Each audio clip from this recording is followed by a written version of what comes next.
আমরা তো দেখতে পাচ্ছি যে যে দাম চাচ্ছেন ক্রেতা এবং বিক্রেতার সমন্বয়ের ভিত্তিতেই তারা গরু ক্রয় করছেন।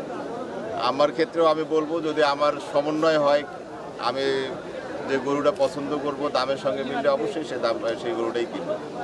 53 লাখ অবস্থাটা তো খুব খারাপ। মেঘ বৃষ্টি দেখায় তো বাজারে বেচা বিক্রি না। আর গরু বিক্রির একটা বাজার আজকে এখানেও প্রচুর গরু।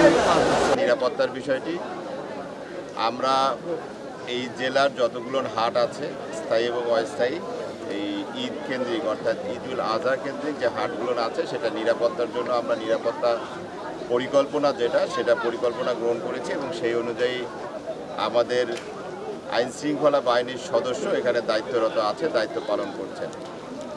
আমরা এখন পর্যন্ত কোথা থেকে কোনো অভিযোগ অথবা কারো কোনো এমন কোনো বিষয়ে আমরা লক্ষ্য করিনি যাতে যারা গরু নিয়ে আসছেন বা বিভিন্ন জায়গা থেকে তারা রাস্তায় প্রতিবন্ধকতা তৈরি হয়েছে অথবা তারা কোনো অসুবিধার সম্মুখীন হয়েছে।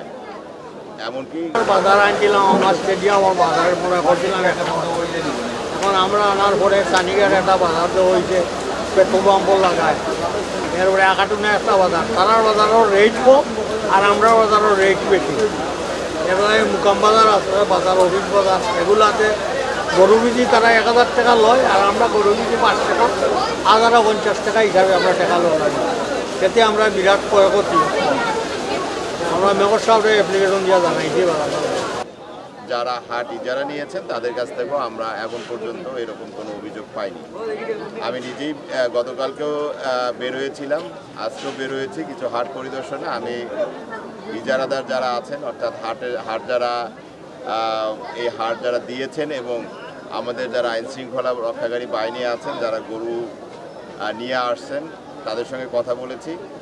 মোটামুটি আমরা বলতে পারি যে শান্তিপূর্ণভাবেই, অত্যন্ত সুষ্ঠু এবং সুন্দরভাবেই এই গরু বেচাকেনা হচ্ছে এবং এইটা আগামী দিন পর্যন্ত অর্থাৎ ঈদের আগে পর্যন্ত সুন্দর থাকবে বলে আমরা আশা করছি।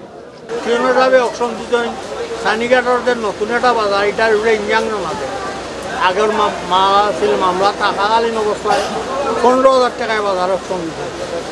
আর আকাটুনা বাজার একটা মসজিদ কমিটি দেয়, তারা অর্ধেক নেই মসজিদ আর অর্ধেক যেটা চালায় এরা দেয়। আর আমরা এখানে তো সম্পূর্ণ টাকাটা ক্যাশ পেমেন্ট করে দেওয়া লাগে আগে।